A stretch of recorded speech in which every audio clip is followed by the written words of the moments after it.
Hello, everyone, and welcome to the Lodge podcast. I'm Scott Milley, your host, and welcome back to season 2. We are back today with episode 12, featuring today's talented guest, Indigo Doyle. How are you doing today, Indigo? Good, thank you. How are you? I'm good. I'm great today. Indigo is the creative director at Pushing Vertices Games, who is currently working diligently on Roller Girl, a chill adventure narrative game based right here in Ontario. With over 5 years of experience in the industry, she has plenty of insight to offer. So, without further ado, let's get into the conversation.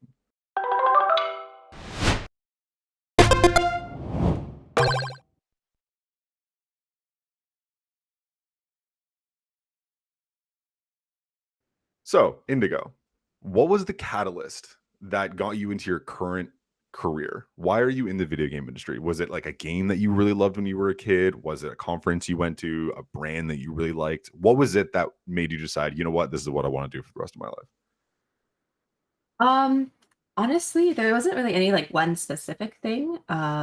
Thinking back, I played a lot of games growing up, and then when it came time to like go to school, I was like, what should I do? And then I found a game course and was like, might as well. And so it's kind of been like just like a winging it thing this entire time. But since I've started getting into it and being more involved, I really enjoy how it feels to like create something and then have someone play it and experience something, even if you didn't intend that experience, like they kind of come up with something new and it kind of creates a new life on its own, which is my favorite part. Yeah, I would say that's probably the main thing for So it's just being able to do that like kind of collaborative effort with people. for sure. It's awesome. Just out of curiosity, it's always something I want to get into. Obviously, with the Lodge and being Interactive Ontario, we do focus on like Ontario studios and Ontario games. But this is not an Ontario question. What is your favorite game right now? What are you currently enjoying while you're, developing your other things on the side? Right. Oh, I should have prepared for this. No, that's the whole point. That's Um, the point of the podcast. I was trying to think of what I'm playing. Oh my god. Like first game that comes to mind. I was I almost want to like open Steam and be like, what was it like last? Yeah, I remember now. Um, wow. That's almost embarrassing. I can't think of anything now. When you spend this much time working in the industry, do not think that is embarrassing that you take time away from games when you're not doing it as your full-time job. That is a perfectly normal and healthy thing to do. I was playing the demo for Eco. That was Shout out to Kid Cup Studios. yes, for sure. Even though that is still Ontario based. That's more than enough. That's what we want to hear. We do have so many great games here in Ontario, so there's something that's For sure. inevitable. So one of the things you mentioned is that you decided you wanted to go to school to get into the industry, and that was obviously kind of a driving force behind it. While you were in school, what were some of the steps that you took to ensure that this was a career you're going to go into, not just the piece of paper you're going to get at the end of the day? Was there any steps or any networks or groups that you reached out to, anything that you did to better prepare yourself for the next phase in your life? I did do a couple of events when I was like about to graduate. I think there was an event that doesn't exist anymore, but it was really cool.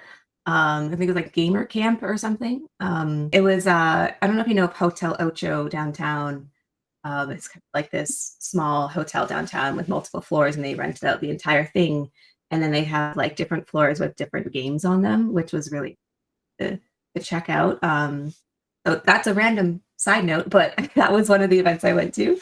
And then also I participated in a couple of game jams as well, which I find like helps kind of exercise your creativity, but also like within limits. And then also helps with networking as well, which is a huge part of things. We're definitely going to get into that networking conversation in a little bit here because I know how important that is to you. Um, Mhm. so one of the first places you actually got to work at was Wind Powered Games out of London, Ontario. Can you tell me just a little bit about that experience and maybe one or two lessons that you took from that and took into your now solo career? Yeah. So Wind Powered was more like a collaboration between myself and another like low aspiring indie dev in London. We actually met at a game jam in Saga, I think, at the Microsoft headquarters. And then we made a game and it was like, oh, this is actually really fun. Like let's continue working together. So that was a fun, I think it was like a year or so that we worked together.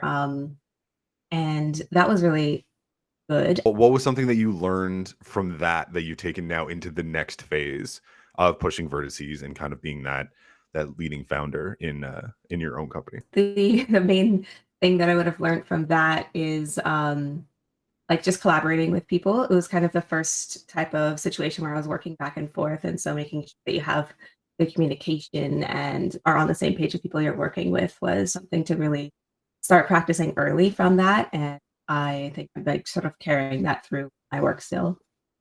So that was something that, like, clearly from the very beginning of when you finished school, that you did wind powered games with a close friend, and then now doing Pushing Vertices, and obviously we'll get to the indie mixer in just a moment. Um, but so many other people, right, especially while they're in school, they're looking at, okay, what studio can I go work for, right? Where are Mhm. the Ubisofts, the certain affinities, like some of the bigger studios here in Ontario, as well as the ones obviously in the States and abroad. What was it about the indie part of this industry that you decided, you know what, this is the path I want to go in? Is it because you want to be able to kind of have free creative control, or is there something else that kind of speaks to you when it comes to this small nitty gritty indie studios? Yeah, it's kind of weird. It was like, I don't know why, like as soon as I was closing like school over and it was almost done, I was like, yeah, I really want to go indie. I don't know why. I guess I was just like, I think the way that you can be more creative, like you were saying, but also sort of like it's more personal. I always say that indie games have like a bit of someone's soul inside of it. And Well I think it's put. like really accurate, right? Hmm. Like you're always like putting in like your entire person into this game. And I just love being able to express things that way. And also, I guess, yeah, like a bit more of the control, although I wouldn't mind wearing a few less hats. That's fun. The one downside I would say. That is very fair, and that's something that, like, I always try to remind people of every episode of the podcast that the Lodge is actually run by Interactive Ontario. But Right. that's something that we get to deal with a lot, right? Is a lot of those smaller indie studios, and it's the all hats group, right? Like, even when going through like our contacts, we do have a section called all hats because there are just so many people, especially in the Ontario industry, that end up, I want to make games, I want to go into this industry that I love so much, and then realizing the business side of things, the financing side of things, the HR side of things, there's just so many other facets to the industry that it's hard to be prepared for all of those things. There is no all-encompassing game program on how to run your own company. So that's Mhm. again one of the main reasons why I love working here and why I love being able to do this podcast is get to talk to people like you and hear about those unique challenges. Um, Right, for sure. so one of the things that obviously I kind of alluded to before was the indie mixer, speed networking for creatives. So this is another thing that you founded that you wanted to be the lead on. So IO recently just started hosting in-person events again with our IO Connect in December, and we have, you know, plenty of things coming up in the next few months, because networking is just so important in this industry, right? Like that's where 90% of these deals are made. You know, they say that, not a straight fact, but like 70% of jobs are never listed, right? Like it's the people you meet, the people you know. This Mhm. is something that I think we can clearly agree upon. So, as the founder of the Indie Mixer, why was this initiative so important to you? Was it a void that you saw that needed to be filled, or was it just something that you wanted to be able to do the way that you and your group would appreciate and would be able to thrive from? Mhm. So it kind of came out of like a really weird idea of creating a mix of like Tinder and DeviantArt, if that makes sense. Like you would instead of 100%. swiping for, you would be swiping like, oh, I do programming and I'm trying to find an artist. So you would like kind of swipe through and find people that match the style you're looking for, and then kind of just collaborate and go off of that. And then as I was looking into doing that, I was like, this is a lot of work. I don't understand anything about developing apps. I should maybe not do that. So I decided to leave it for a while. And then during a different course I was doing, they were like, you have to create a project that is outside of yourself. And I was like, oh, this is kind of a cool community thing. Let me start that. And they suggested that I do it as like an in-person event instead of an app. And I was like, that sounds so much easier to do. I will try that. So I started like trying to figure out how I wanted to do it. And that's where the sort of like musical chairs speed networking event came into play because the course that I was doing that suggested I do this thing in the first place had that sort of aspect to it where you would talk to someone next to you for like 3 minutes and you would have to explain your entire project in 3 minutes. And then after 3 minutes, everyone in the room would just start clapping so you couldn't talk. And so you just literally get cut off by everybody else. Um, and I was like, for some reason, I was like, this is horrible, but it works. So I'm going to try it. And then after just sort of like getting people on board and I found a space and everything, people actually really enjoyed the event. And I was, for some reason, surprised. And so I was like, oh, I guess I should keep doing this, which is when I started doing it every 3 months. And it was really cool because it kind of like grew into this thing that people like look forward to and they would always ask about and it would like sell out really quickly, which was really exciting. And eventually I had people sort of like offer to help out with videography, photography, and just like hosting as well, which was really cool. And then, of course, everything kind of shut down after that. But there was a cool like year of it really going well. So is this something that you're looking like you want to get back into, or you're kind of like you're letting that lie and then moving on with pushing vertices? I'm kind of unsure. I was considering doing it again, although it has kind of been hard to find a venue to do it in. So I've kind of been putting it to the side since all of the venues I would have usually used have closed during COVID. Um, so it's kind of something I've put to the side at the moment, but I would be interested in starting it again eventually. Cool, good to know. Everyone out there, join the Discord and let Indigo know how much you appreciate it. Um, so one of the things, obviously, that we need to get into, and is kind of the meat and potatoes of this conversation, is pushing vertices and the game you are currently working on, Roller Girl. So I was lucky enough to be able to actually when we first met and get hands on with it at I believe it was Pocket Gamer last July. And the thing that Mhm. immediately struck me is I'm a big fan in a lot of games of being able to have full control over the music, right? I don't like flipping through like radios necessarily. There's very few games that ever let you listen to music outside of a vehicle. And clearly, this was part of your focus and creative vision from the jump. Can you tell me just a little bit about that? Obviously, I want to get into a few other things with the game, but just the music is just such, as you guys put it, just such a vibe, right? Like it's such an important part of what makes this game unique. So I would love to hear just a little Mhm. bit of where that inspiration came from for you. Yeah, for sure. Yeah, the music is for sure a vibe. I think I've used the word chill vibe like 500 times describing this game. So I need some new pointers. But the music itself is very the like mechanic and everything is very much comes from when I was 16 and I had like that classic iPod Nano. And I Yes. would put right, that's a vibe right there. Yeah.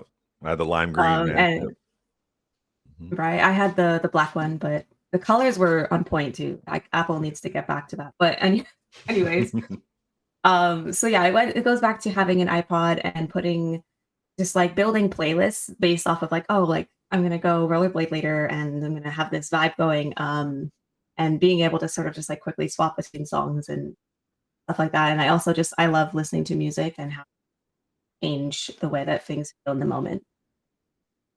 It is truly the universal language. And I think that's why like I appreciate it so much because like I think a lot of us and when people say that they're not a big fan of music, it's always like the hardest thing for me to like wrap my head around. Like people believe in different things and love different things, and like that's to me is like super easy and super like who cares? But if someone's like, "Oh, I'm not a fan of Mhm. music," or "I don't have a favorite band or a favorite genre," I'm just like, "How do you function on a daily basis? Like, do you just sit alone with Right. your own thoughts like that?" No, like, but there's always whether like work and having like lo-fi beats on in the background, or like cleaning the house or going out with friends. Like, there's always like a different vibe for like the different moods. Mhm, So for that's actually a sure. major mechanic with Roller Girl. Can you speak a little bit of that, kind of how the music changes things? Yeah, for sure.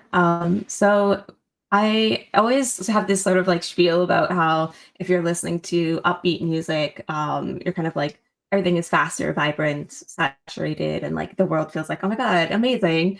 And then if you're listening to something a bit like you're in a mood and you're like kind of sad or like feeling a bit down, and then you listen to music that is that way, the world can kind of feel a bit like slower, but it's like matching your pace. And so emulating that within the game is like the main goal of sort of feeling like at one with the environment because of the music and having the world kind of like suit what you feel in that moment. So with that mechanic, what are some, like, let's say I'm listening to a like upbeat song, what would be different in the either the gameplay or the visuals or anything like that comparatively to maybe a slower, more down tempo type of music? What would be the visual changes? So it's mostly a post effect that changes the way that the scene is rendered, as in like color and mostly color, and then we can also speed up and stuff.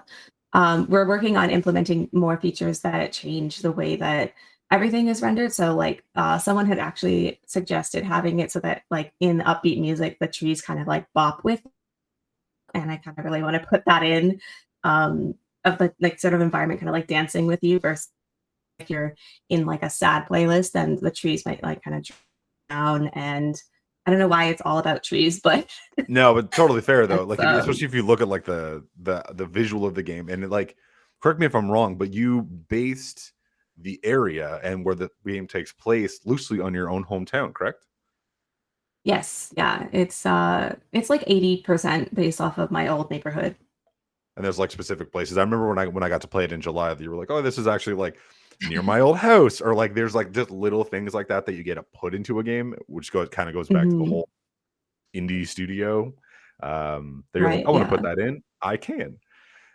For Um, sure. I just tell people like, "Oh, this is my house," but, like, no one I feel like no one can properly understand or, like, care because, like, they're not from there, but I'm always like, "Look at that one sign is identical to real life." Like, it's I don't know, I get really excited about it, and then, like, no one gets it, but I'm there like, "Yes." that's what matters. At the end of the day, like, this is you're doing this because you love it, right? So the fact that you're getting that kind of satisfaction. And actually, we had Steph from 13 a.m. Games on the podcast just a few weeks ago, and like if you've ever played Dawn of the Monsters, right? It's a big like kaiju brawler and it's a side scroller. Mhm. There's a lot of explosions going off in the background, and there was one in particular that when me and Steph were talking, she was saying that's actually where 13 a.m. Games studio is. It's just like a little thing that means something so much to the developers that they get to put in that no one else will necessarily appreciate, but it's something Mhm. for them. And I love that. I think that that really speaks to the amount of heart that you can kind of pour into these things, that it means so much to you and your team. For So sure. one of the things I do want to bring up is the fact that you guys have a demo out right now on itch. So why was itch.io the avenue for you guys? Like, do you also have the same demo out on Steam? I just see the promotion for the demo being out on itch, and I'm just curious of kind of where that mindset comes from. So right now it's on itch because the first one that we released was very minimal, and it was just kind of like, let's see if anybody actually likes this as a concept. And it seemed like itch was kind of the perfect platform because there are a lot of people that browse itch and you're not really expecting like free games to be fully developed. So I find like if you say, hey, it's free and it's on itch, people are like, okay, cool, I'll try it. Versus like for some reason I feel like on Steam you have to sort of have like a bit more, if that makes sense. Like I feel Mhm. like when people release a demo on Steam, they're closer to release, and we were pretty early, so we're aiming for that. And then in the future, we do intend to put it on Steam. We're just sort of waiting for the time to work out. Got it. So it's just more of, you're kind of going for like more of the playtest avenue, where it's like you want to try to just get as much feedback as you possibly can on this current build, and then implement it for a bigger Mhm. build that you'll then eventually release on Steam. Yes, yeah, exactly. Nice. So one of the last things I actually wanted to bring up with Roller Girl is it's clearly something that has been um it's very unique and something that I believe it belongs on on the Switch. It's like the first thing when I play it. That hopefully that's a point where you guys can get to, because that's just that type of music, that type of vibe. Is Mhm. some of the I know something that you guys had brought up was some of the licensing stuff. So when it comes to the music itself, You obviously don't need to get too into details. I'm just kind of curious. So what's your process with that? Is it getting royalty free music? Are you interested in looking at bands? Is there like certain influences that you have, friends that you've reached out to? Just because I know how Mhm. integral music is to this. And there's a lot of other studios out there that struggle with it, or that may think of it as the last thing, when clearly this is one of the driving forces of what makes this game what it is. Can you just speak a little bit about kind of the process behind the scenes of kind of what you guys are going through right now? Yeah, for sure. I'm actually glad that you brought this up because I forgot to mention it earlier. So our main thing is that we're actually looking for Ontario-based indie bands to license into the game. Um, right? Like, Love it. so like, Love it. um, so I have a couple of people that I'm sort of speaking to right now, that we're sort of like working out the details of getting their music in, which is really exciting. And then also for like inspiration, the main inspiration for me is like based off of the music I used to listen to in like 2010. So it's a lot of like punk pop type music. So like we have like Paramore, and they also have like Green Day as an inspiration. My Chemical Romance, very very like Tumblr era music, if that Yeah, makes sense. very angsty teen. Yeah.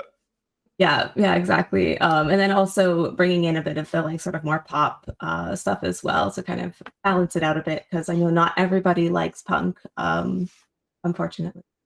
But yeah, that's the main focus of getting that to get together to kind of like bring in that sort of Ontario vibe of like small town bands that kind of have that like specific narrative to their music that you don't always find in larger bands. That's amazing. I love that. And obviously, like with what we do is like kind of keeping things in Ontario is obviously very important to kind of our mission statement.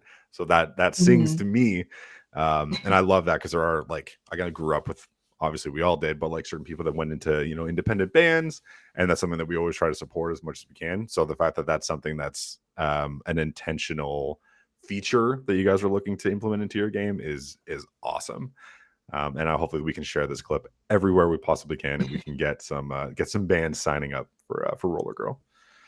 Yeah, Is that'd there be anything amazing. else that you want to pitch to the audience, or you want to tell the audience about Roller Girl before we move on? Um, I guess, try out the demo and let me know what you think. And yeah, hopefully we'll have some new bands in eventually, and then that'll kind of like bring things together. I also really want to display the album art of the bands in the little MP3 player as well, which I feel like it's such a throwback to iPods, but I feel like also no one seems to know what an iPod is. Like I was talking to someone who was 20 and they didn't know what I was talking about, and I was immediately like, "Oh, never mind." I've got a few years on you. Trust me, it doesn't get easier. It doesn't get any easier. But yeah, I the know. Nano though, like I could talk about that thing forever. Just being able to fit in that like change pocket in your jeans is just like that's where it lives, and Yes. that's life. That was how to live. Yes. Yeah, We'll don't have to go. have, like, a separate episode about just that, We like, could. I think we could. I think we could just go just the on iPod. for an hour and a half talking about music. Let's do it. So True. one of the things that we always want to bring up, and it's clear that we've mentioned numerous times in this episode, is working here in Ontario, right? Working as an independent developer in Ontario. As someone who was born and raised here and clearly still has a lot of love for your home based on where Roller Girl is based out of, what is something that you currently really enjoy about still working here in Ontario and kind of launching your career here? Mhm. Well, it's really nice to still be in Ontario, like, just because it's, like, the place I'm most familiar with, so staying within Ontario is just kind of like a comfort zone thing, but it's also just, like, really nice, as well as being, like, near family, which is good as well. And then I feel like also because the game is based in Ontario, it just sort of makes sense to be based in Ontario as well, if that makes sense. It's kind of like shout out to the 613, um, the the, um, the area code that no one knows. I had to do it. I had to do it. I'm from Ottawa. Okay, yes. Yeah, Great. So you get it. 613. You I get it. got you. Yeah. Yeah. So Amazing. I was looking through like a couple of the members of your staff, and they're part of other Ontario indies, right? Like Lithic Entertainment, friend of the show. What is Mhm. something about the Ontario community that you enjoy, as you just mentioned? And what's also something that you believe could be improved upon as an Ontario video game industry and ecosystem? So I guess one thing I enjoy is the community. It's like really supportive once you're within the Toronto game dev, indie game dev of, I don't know about all of Ontario, but specifically within Toronto, Mhm. the community is like really close knit. So that's really nice. I would say like the one downside of that is that it's like really small. I feel like it could be a bit larger. There seems to be sort of like subsections. Like a lot of people are from like the London side or like St. Catharines, and I feel like they're not really part. Like they are part of the Toronto one, but they're sort of like their own subset, and sort of bringing everybody together to be sort of a meshed group would probably be really beneficial instead of sort of being like, oh, I know these 20 people within only the city of Toronto. That's something that like, not to, the podcast is about you, but not to pitch IO. But exactly that, of kind of bringing everyone together, because most people kind of default to thinking Toronto is the hub, and that's just not what we believe and not what we necessarily want. It's where the most people are, so most of the events are going to take place there. But Mhm, like, again, if you even look back at like our old episodes of the podcast, is the majority of them aren't in Toronto, right? We've had people from London, we've had people from St. Catharines, like you mentioned, such a mhm, great group of people out of Niagara and St. Catharines, that are, close with what we do. But that's such a important thing for us, right? And such an important thing for so many indie devs that we talk to, is that of being like, hey, mhm, it's not just Toronto. But we need to be hosting events that are kind of bringing everybody in, so then everyone can kind of be a part of it. Because if you look at the numbers, it's, I think Ontario has the most independent studios, the most micro studios in the country, right? And like, mhm, we we shouldn't feel like it's a small community in Toronto, right? Like there are hundreds, like there are thousands of employees and people working in the industry in Toronto. So hopefully now that we're mhm, kind of slowly getting back into the groove of things and being able to do in-person events, and like, again, look, we got to meet a Pocket Gamer, and like all those mhm. type of things starting to roll out. Hopefully that community won't keep feeling so small, and will slowly start to kind of branch out, and more people can start to work together. It's really fun for me Mhm, to even see, like, again, looking at Pushing Vertices and seeing where a couple of those people work. I'm like, I know those studios. And there's a lot of those studios as well, where people kind of have their full-time gig somewhere, and then another studio making a new project with friends. So there's like, that's so cool to me that there are just so many like intermingling studios that are, oh, I'll lend you this person for 6 months for service work, or I'll jump in and, I'll send assets to you. There's so many of those. I mhm. just want to like just watch that grow and hopefully help feed that community. So I Yeah. love what you guys do. That's Uh, why I love having people like you on the podcast. Awesome. It's kind of funny because there's always like you meet someone and you're like, oh hey, like you know so and so, and they're like, oh yeah, I totally know them, and like everybody will literally have known everybody because they've occasionally worked on a project with them. So you'd be like, oh, I wanted to introduce you to my friend, like John, and then John's like, oh, I already know this person. And you're like, oh, cool, like we all know each other already. Yeah, I mean, It's hopefully that convenient just and becomes more creepy. and more. It is. It's a small industry, even if there's hundreds of people and thousands of people. Is that like, these are the people you'll see at every event you go. Like, I'm very excited. I get to go to my first GDC this year. Oh, nice. Um, but it's also, it doesn't feel like you're away from home, because that's actually, I see more people when we go to events outside of the province than I see when I'm in the province. Right? It's like Oh, that really? tends to be the people that I see like at Mega Megs. Most of the people I saw are all I know from Ontario, and I hadn't. There's certain people I've never even met in Ontario, but I've seen at these outer province Oh my events, and God. that's why we're trying to have more and more of these in Ontario. Which Mhm. we have some news coming in the next few weeks about some of the great things coming up. XP is coming in April. Hopefully, everyone can come and make Right. that. Yeah, Um, yeah. I was actually just saying about GDC that I really wish they would host it like the Olympics, where like in different countries it could yeah, come. Like we could easily host that in Canada. I just feel like we should just have like offshoots. I know it's like a huge thing to have it in San Francisco, but I just feel like, just every 4 years, just throw it somewhere else, you know? I 100% agree. As being someone like born and raised in Ontario, the same as you, that yeah, it is a little bit frustrating, but yeah, just the home, being in San Francisco can be a little bit frustrating, and can kind of, it prices a lot of studios out, which is Mhm. obviously very, very unfortunate. But that's why hopefully we're going to be doing more and more events here in Ontario. More and more people are coming again with Pocket Gamer, XP, IO is doing a bunch of things. And it's like, there are things that we can do here, right? Like we don't all need to Mhm. necessarily go to GDC depending on what you're going for. Networking, of course, is kind of integral when it comes to some of these bigger companies.